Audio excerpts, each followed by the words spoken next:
Sir அப்பவுமே துரை வைகோக்காகத்தான் கட்சியை கொண்டு போனாங்க. ஆமாம் ஆமாம்.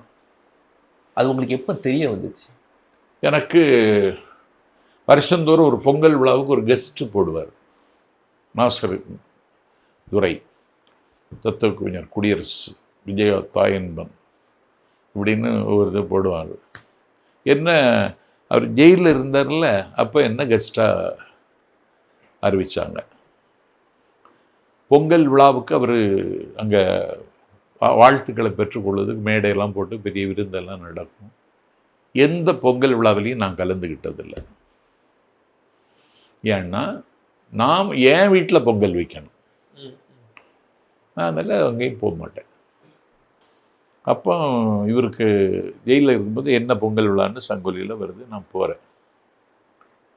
அன்னைக்கு அந்த மேடையில் தம்பி துரை வையாவர், இப்போ தான் துரை வைகோ, கலந்துக்கிட்டார். இந்த மேடையில் பேசவும் செய்தார். இல்லையே ஒன்றும் நடுக்கம் ஒன்றும் இல்லையே, பிளாட்ஃபார்மில் நடுக்கம் இருக்கணும், நடுக்கம் இருக்கும், கூட்டத்திலே நல்லா இருக்கே அப்படின்னு, நீங்கள் வரலாமே மேடைக்கு அப்படின்னு நான் சொன்னேன்.